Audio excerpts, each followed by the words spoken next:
My next guest says to combat Antifa is to combat political violence, no matter where it comes from. He knows he has firsthand experience because he is a former Antifa activist.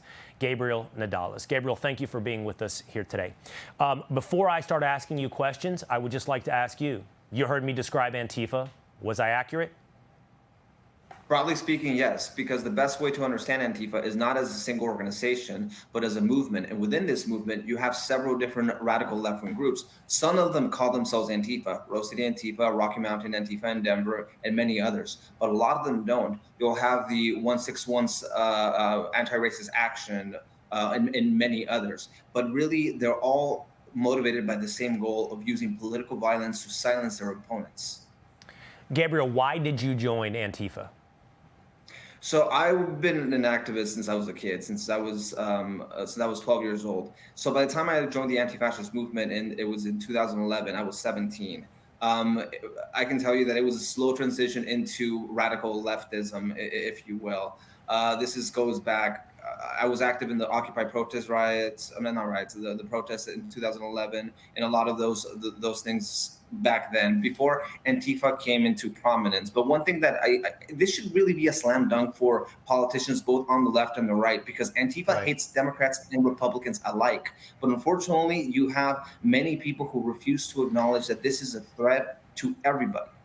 Okay, I want to dig a little bit in a minute into the deeper parts of Antifa, but you give us something that we rarely see, which is a firsthand experience. So once you joined Antifa, what did you do?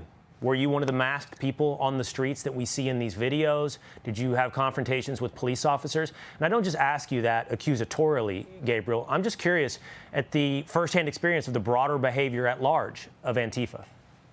Sure thing. And when people wear the black mask, that's called the black bloc. And the purpose is a couple of different purposes, but one of them is to maintain anonymity among all of the people who are active in a protest. I had been wearing the black mask before, particularly in November of 2011, and as well as the Occupy protests. Then I can tell you that I never personally engaged in any violence where I actually hurt another person. I was a kid back then, and there's a lot of people who don't necessarily do this. That being said, at the very least, this provides a lot of cover for people who do commit some types of violence, some of the more more direct criminal activity, because then they can go back into the group, into the herd.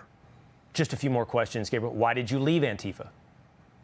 Sure. I mean, I left Antifa in 2012-ish, around that time, just because I realized that it wasn't for me. I started learning more about libertarianism, conservatism, and realized that Antifa didn't care about fighting fascism. They really just cared about fighting people they didn't like. Right. And then finally, again, you have this firsthand experience. It's a bit dated, and Antifa, I'm sure, has evolved over time. But I'm curious, it's always described as a loose affiliation, decentralized. Are you telling me there's no formal organization structure, no leadership, no funding? How does one end up at an Antifa protest? They don't end up alone. They end up in groups with large numbers of people. How is that organized? So nationally and internationally, there's no one single organization. But that being said, it's like saying there are local activists and local groups that are organized and they do receive funding, whether it be from external social sources. It really depends. But I mean, you also have one of the more national ones is the Torch Anti-Fascist Network, which has chapters from Rose City Antifa is a member, many other are members. There is national organization, but it is decentralized at times. Okay, and I know that you do believe, I know that you said this, that this will help. What President Trump has done today, designating them as a terrorist organization, will help. Gabriel Nadales, thank you so much for sharing your firsthand experience within Antifa.